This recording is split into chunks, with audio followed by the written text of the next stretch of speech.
Hello, bonjour, and welcome to the Don't Waste Water podcast. I'm your host, Antoine Walter, and in today's episode, I cannot tell you how glad I am to welcome Anthony DUSOVIC as my guest. Anthony is Vice President Strategic Projects at SUEZ in North America, the US second largest environmental services firm. In this episode, Anthony will take us back to the roots. Why do we treat water? And what are the challenges that the water industry still needs to address? Among those, why is the PFAS issue so pressing? And by the way, what are PFAS compounds and how are they regulated in water? He'll eventually tell us how to treat those emerging contaminants and explain how SUEZ uses all its research channels to improve the existing solutions. Finally, Anthony will also give us a glimpse into the future of utilities. We're up for an episode packed with value, so I'll better cut my speech. We're off the races right after the credits. You're listening to Don't Waste Water, the podcast that helps water professionals to improve their wastewater treatment, optimize their operation costs, and keep up with the latest market trends. This podcast is brought to you by GF Piping Systems. As a leading supplier of piping systems made of plastics and metal, GF Piping Systems is the global expert for the safe and reliable transportation of water, chemicals, and gas. For more information, visit gfps.com. Hi, Anthony. Welcome to the show. I'm very happy to have you. It's been a while since I didn't talk with you, so it's good to have this podcast as an occasion to exchange thoughts with you. And let me start with an European joke. You know, we are recording that on the 6th of November. And to my knowledge, you still don't have a president, right? Well, we do have a president, but we don't know who our president will be in January of 2021. So this is going to take a while. You know, this is a process. This is a new process into the world of COVID. It's certainly a test of many things, you know, be it politics, process, and everything else. And look, we'll see. You know, all we could do is wait and see. It's like waiting for your child to be born. You don't know which day it'll usually happen. You just wait and see. You've actually mentioned the word of COVID. How is it on your end of the world? Are you also working from home like we do in those days in Europe?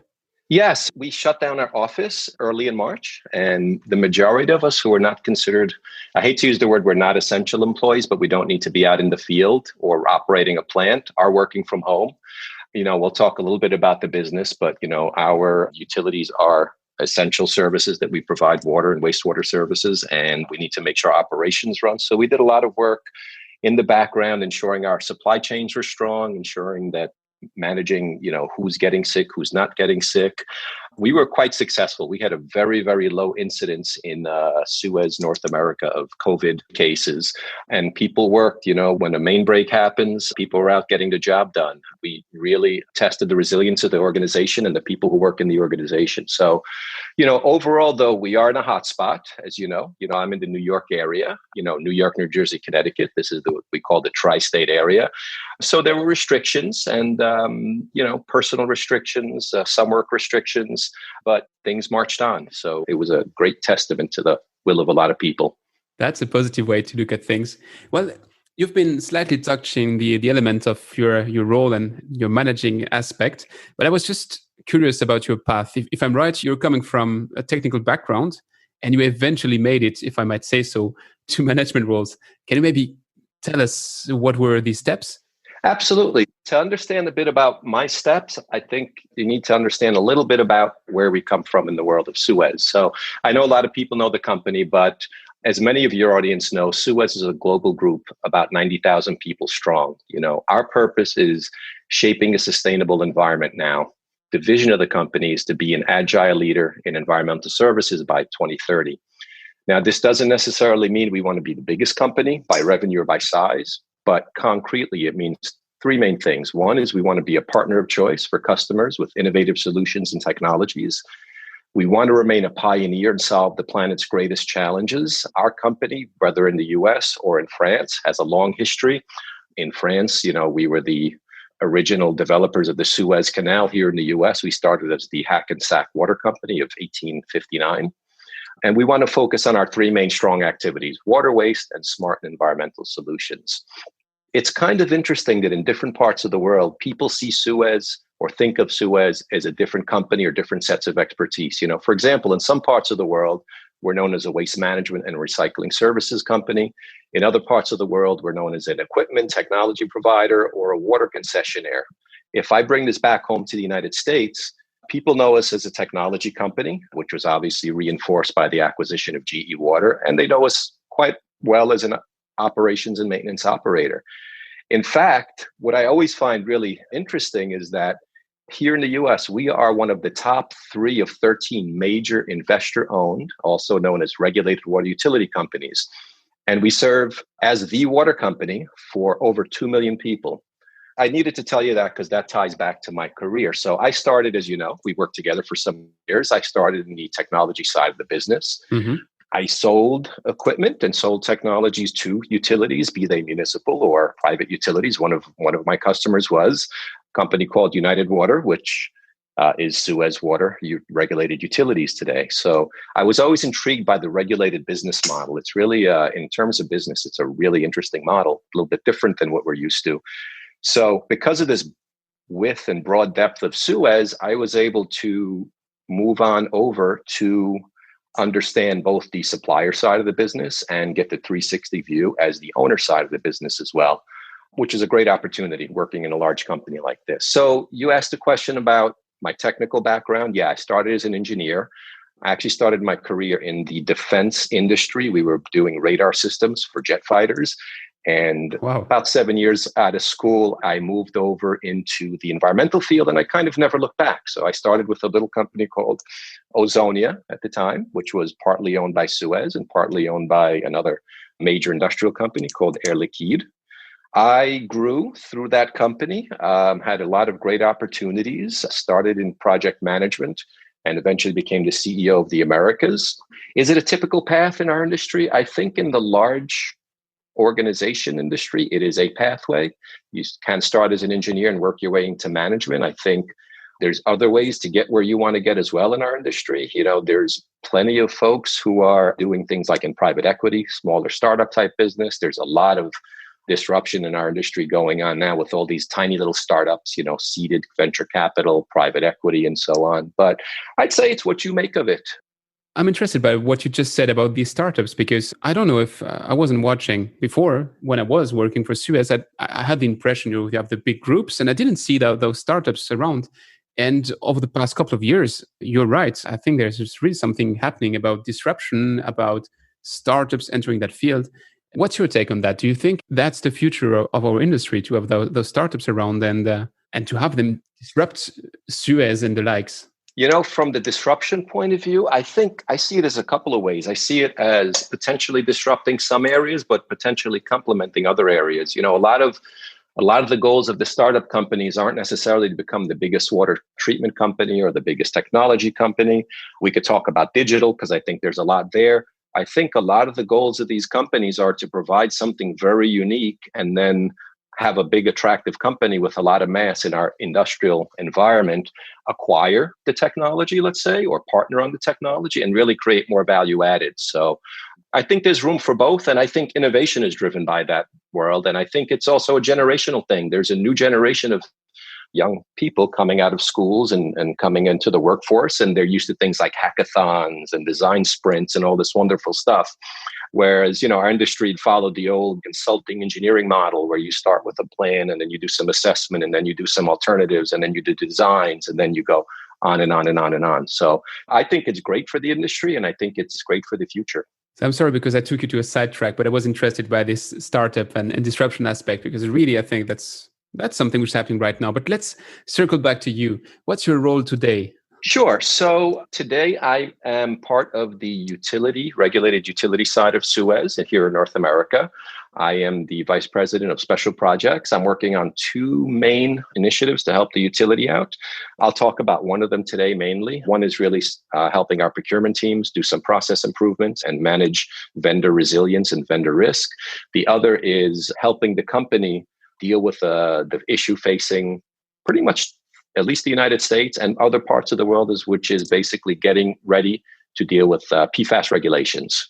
So actually, you teased it. PFAS is going to be our deep dive for today.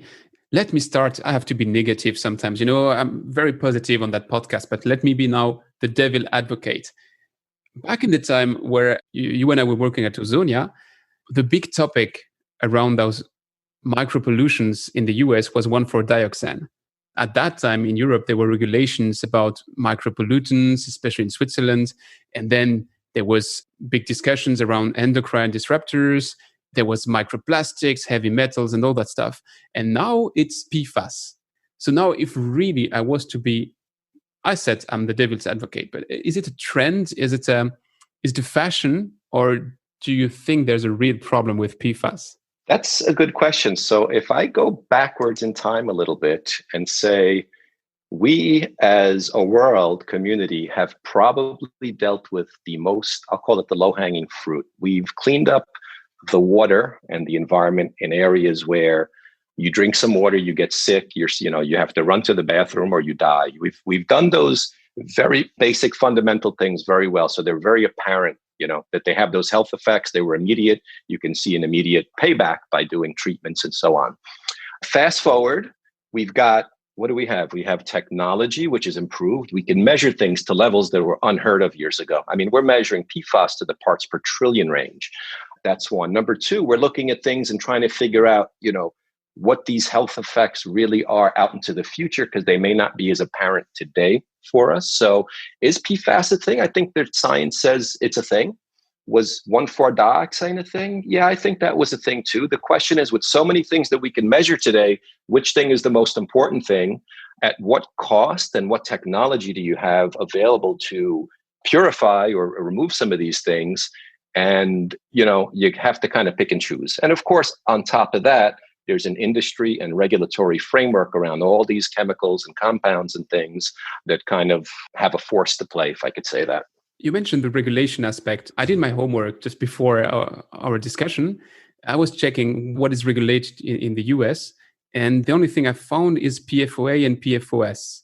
And if I'm right, PFAS is about almost 5,000 different compounds. So is it right that you have two which are regulated, and why only two? Good question. So you talk about 5,000 compounds. That is a fact. PFOA, PFOS. In some areas like New Jersey, we have a limit on PFNA as well.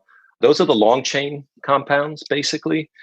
They were deemed early on, they were the original developed compounds. And there was research and study on them by the EPA some time ago. Because they were health effects, I go back to Hoosick Falls, New York in 2014 or so. There were all these lawsuits and all these health effects found. They were the first ones to be limited because they were the first ones to be looked at by the EPA.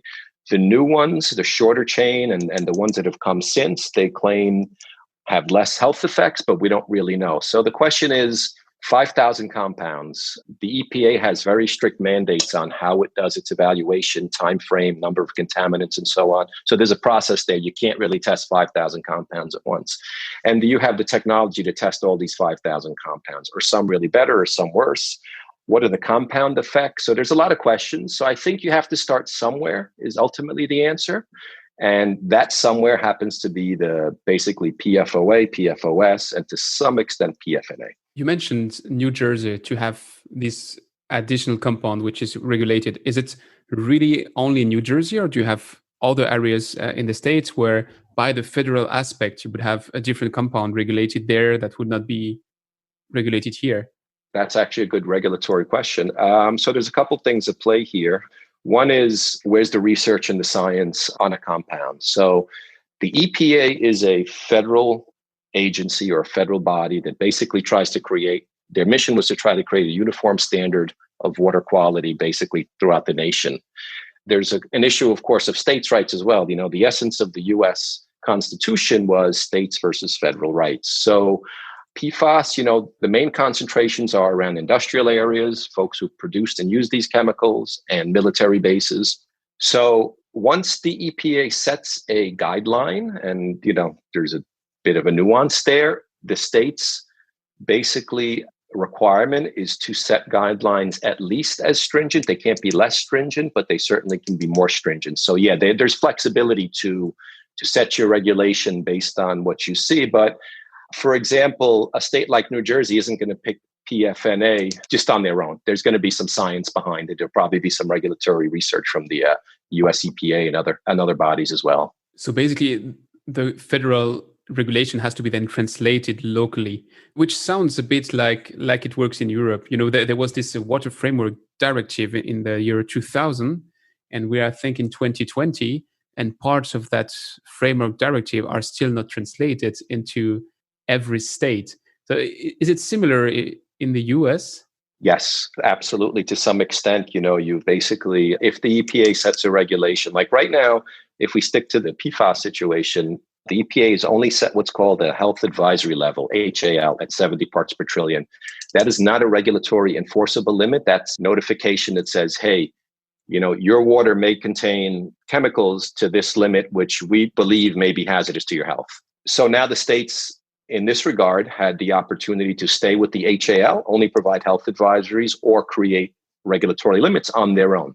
Certain states, which have been noted to have, of course, industrial areas, military bases, and so on, have created their limits. New York and New Jersey. I talked about those states because they're states that are in our territory, if I could say that. So we're focusing on those states, but, Michigan as well, a lot of manufacturing. California, others. So there's a wide variety of what people are doing around the country around this issue. I'm curious, just because you mentioned the military, and I know that's one of your field of expertise. What exactly is the military doing which is generating PFAS? Yeah, so they invented these wonderful compounds called firefighting foams. So basically, on the military sites, they did two things. They did firefighting trainings. And if you have a runway where you have an airplane crashing, skidding out, whatever the case, you might have a fire. You flood the area with these foams. They immediately put out the fire. And they were super, super efficient in that regard.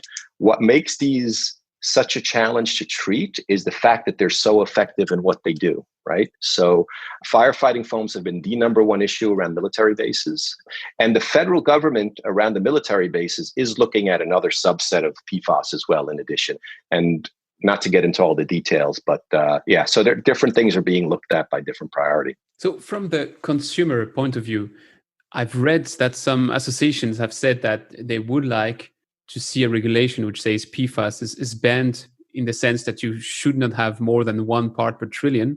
And I guess for the 4,700 compounds, which sounds ambitious, how do you come to a deal between consumers and utilities? Because there's a regulation, but there's also the fact that you have the end user, a city or a utility in general, and they might have to find a way which might be above the regulation. So yeah, absolutely. So that's a good question. So when you talk about 5,000 different types of compounds, the question is, does one treatment serve all of them? We know, for example, that the long chain PFAS and the short chain aren't necessarily treated to the same extent by using activated carbon. Maybe you have to use it ion exchange. Maybe you have to go to RO. Maybe you have to go to other technology. So the question is, how do you solve the issue of 5,000 compounds that are in the water? If we don't have the science yet, it's really hard to say, I'd like to get here. And then the other question is, are all of these 5,000 an issue? Is there a combined effect between? So there's a lot of science that I think that hasn't answered the question. And then you talk about going to 1 ppt, right? We're talking parts per trillion. PFAS isn't just in firefighting foams. It isn't just in your $1,000 waterproof ski suit and all these wonderful things where, what makes these compounds, again, so good is the fact that you don't lose your waterproof on your jacket after one season, right? It's a miracle from what application it's trying to solve. But on the other hand, this stuff, it's in the carpets. You have stain resistant carpets, you have children. It's funny, there's like 97, maybe even 98, 99% of the world has found that if you test yourself, there's probably PFAS in your bloodstream, or it develops and lands in some of your organs. The question is it killing everybody? I don't know. That's the unknown. There might be parts in our blood, but when it comes to find it at the tap, I guess not in the same concentration than in our blood. I hope so. Right. I've seen that about 10% of drinking water supplies in the US might be affected by PFAS. And I was wondering, as SUEZ, do you face those? Are at least a portion of those 10% part of what you're dealing every day? The answer to your question is, I think it could be more than 10% of the water supplies. It's an interesting, and let me give you some for instances too. You have, and a lot of these things are being banned and will change in the future, but you have a fire on a roadway, 2 cars have an accident, there's a fire, the fire department comes, They spray all this foam down, get rid of the fire, clean up, spray it all down. It goes into your storm basins, it goes to your sewer systems, and lo and behold, it's in your water supply, right? Groundwater or surface water reservoirs, what have you. So the question is, you start reading something. Is it a trend? Does it come, there's airborne. It can float through the air, So there's so many ways. So the question is, do we really know? I don't know exactly what percent. I think I would argue it's higher than 10%. So do we as a company have PFAS in our water? Yeah. So we've obviously been looking at our systems and doing a lot of testing, and have noted that there are some systems that have PFAS. Specifically, one system in one of our states had PFAS. We immediately got a mobile unit in place. It was a smaller system. It was actually a well system. We immediately got a rental unit, a mobile treatment unit in place. We ran it. We saw the results were working really well. We turned that into a full-time treatment, and we solved the problem there. So I'd argue that there's going to be a lot of it as these regulations mature and develop and compliance regulatory sampling takes place. The question is dealing with it. How do you actually deal with it? How do you treat it? What do you use?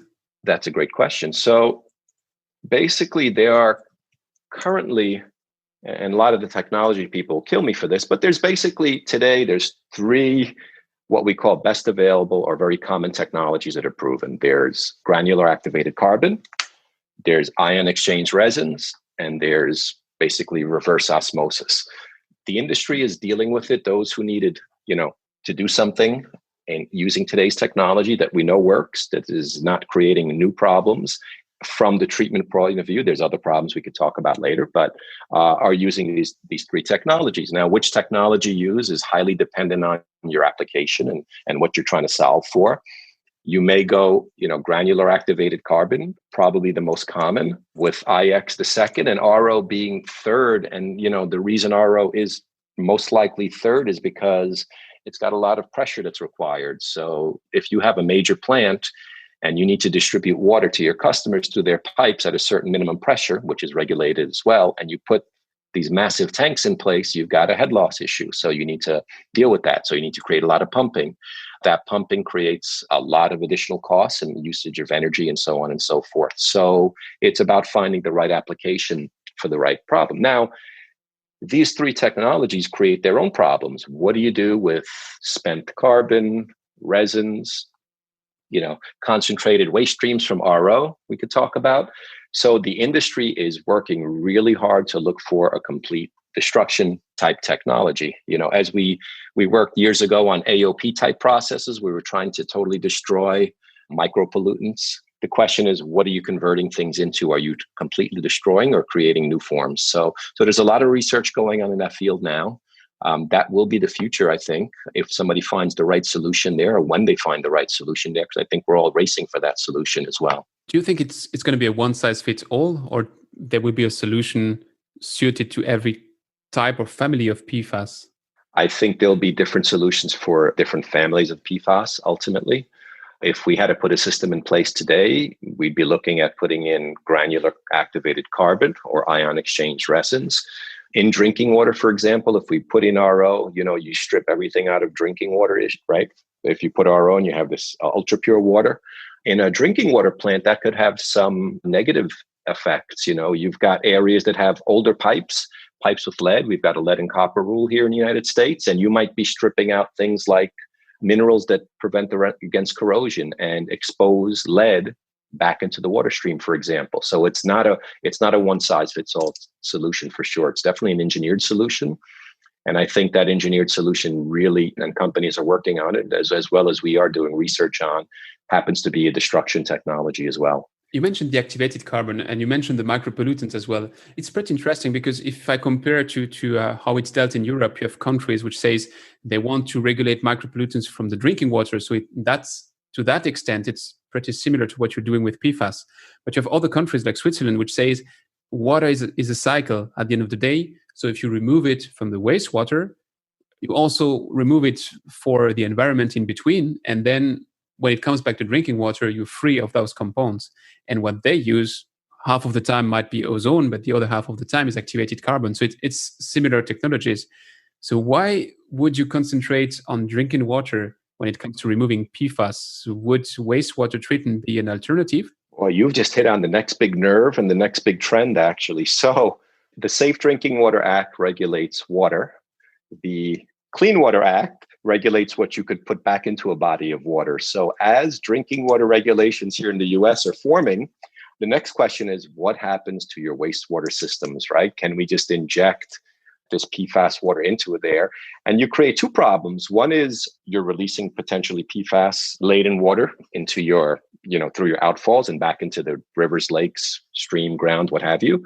The other is we've got a big business here called biosolids, right? Where we take the sludge and we process it and we turn it into fertilizers and compost, and we feed animals with it and we grow farms with it and so on and so forth. So what happens to sludge that has PFAS remaining in it that gets spread? So you basically never break the cycle. So that is absolutely part of the equation. Why it's currently being driven by the water side of the business, I believe, has to do, number one, with the regulation, because it's the Safe Drinking Water Act regulation, not the Clean Water Act regulation.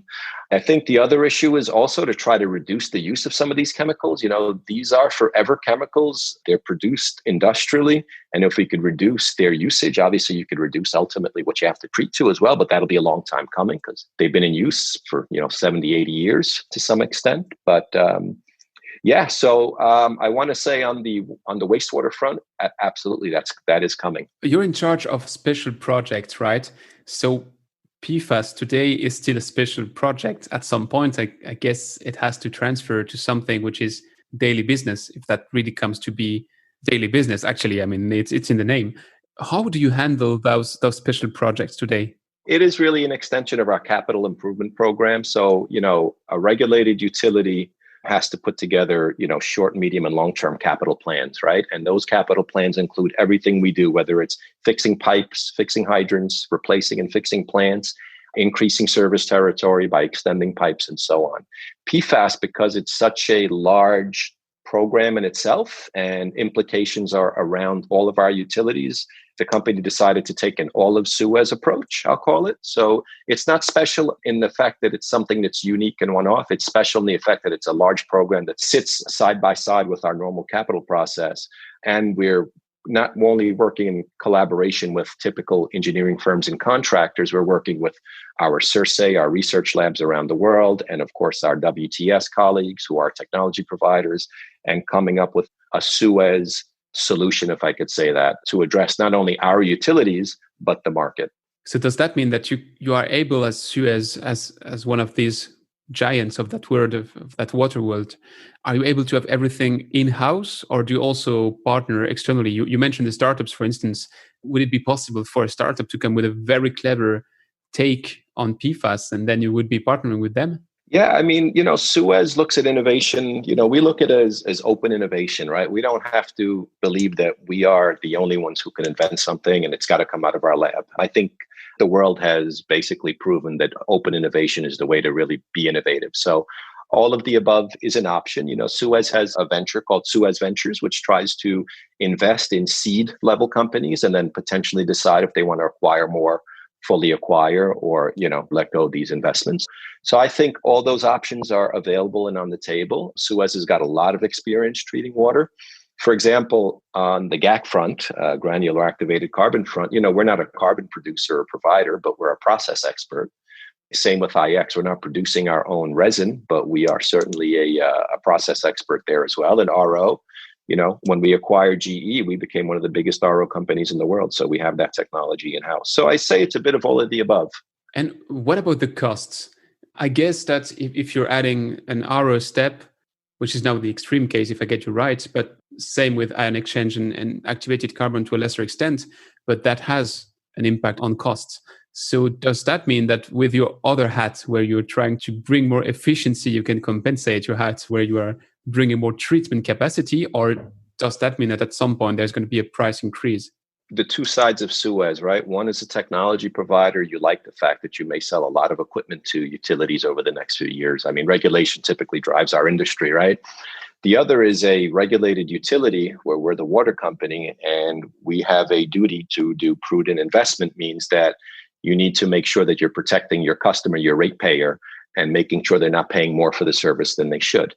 So I think SUEZ on both regards, if you come up with a solution that is the best cost solution from the life cycle cost, customer bill side, there certainly is an impact to customer bill. I can't see how you would, add more treatment and not have an impact to a customer bill. That's pretty natural in that regard. But how can you minimize that and give them water at the, basically right level of compliance, balancing OpEx, CapEx, total cost of ownership type of thing. So in that regard, yeah, I think SUEZ is probably well positioned to help find those solutions as well.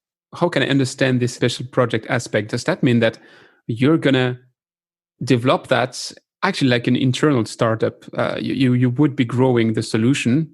I don't know if my analogy is right, but you would be growing the solution up to the point where it can be industrialized SUEZ-wide, and then you would pick another topic? On this particular one, I am working on behalf of the utility to help drive and look for solutions that help our ratepayer achieve compliance at the best cost to our ratepayer and protection for our customer.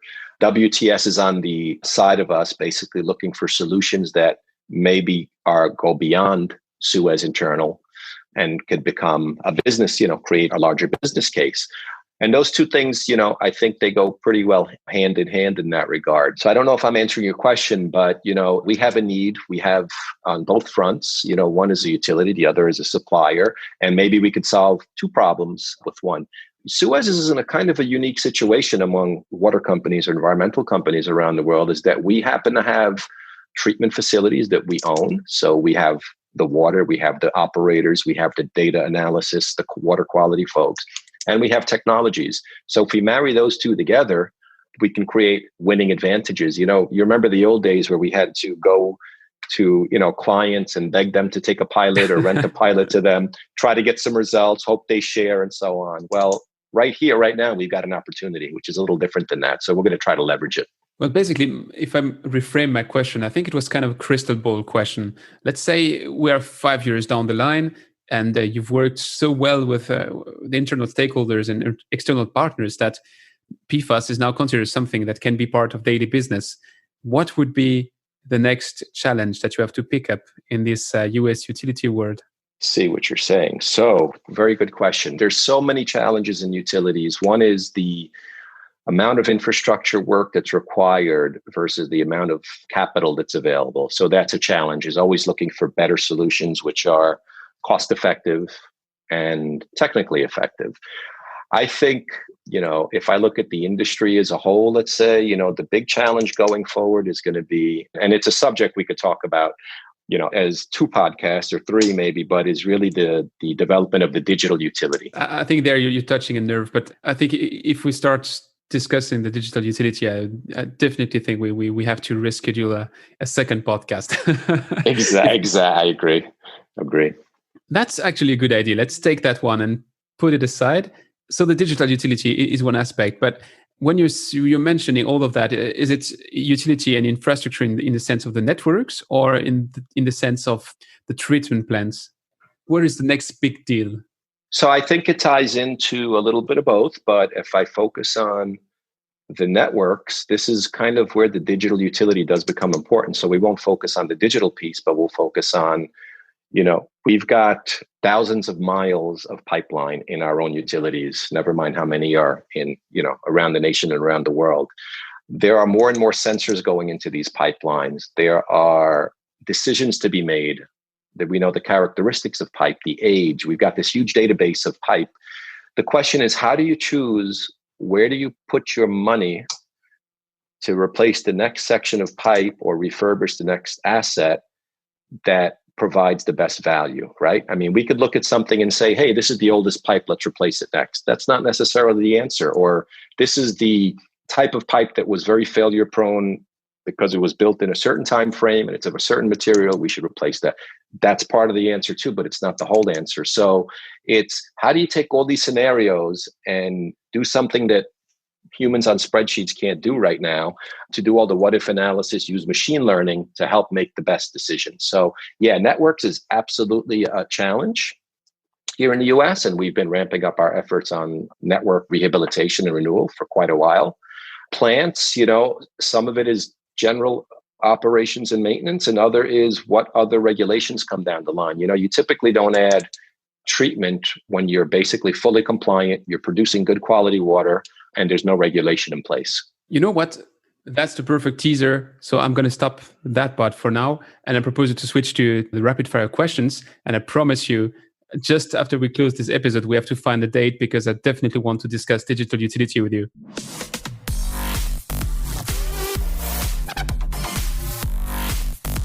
It's time for the rapid fire questions. Within the rapid fire questions, it's a simple rule, short questions aiming for short answers. Of course, I don't cut the microphone, so don't feel restricted if you need to explain a bit what you're saying. And you're going to see that the one talking the most is going to be me, like always. But my first question would be, what is the most exciting project that you've been working on and why? There's two things I need to talk about. One is when I took over in Ozonia, we had a 3-year plan to nearly double the growth of the company, and we did that. So that was absolutely a fantastic and exciting time in my career, and I think for most people who worked at Ozonia. Second is when I moved over to the utility world, I was asked to start up a new business where we provide utility services to the United States military. It was a business we knew nothing about. We had utility references as a municipal owner, but we knew nothing about the client.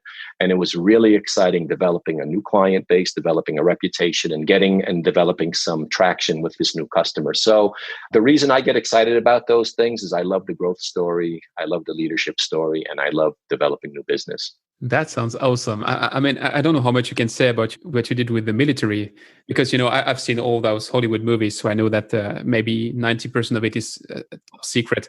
But just if you had to pitch it in just one phrase, what was it about? The military has a mission, which we know very well. Our job was to help the military focus on their mission and with bringing our expertise into focus on ours. Crystal clear. So let me go to the next one.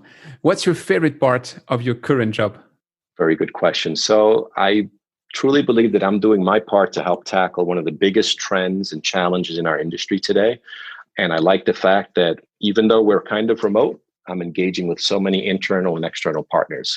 So next to PFAS and to digital utilities, which we already addressed, what is the trend to watch in our water industry? Well, I did have digital utility on my mind, so we kind of took that one out. But there's one, I'm going to take you in a totally different direction. It's one that I guess I'm a natural curious person about trends of business in general, not just technologies and so on. Social impact investing, looking at triple bottom line impacts, for me is just something that is really changed in this country.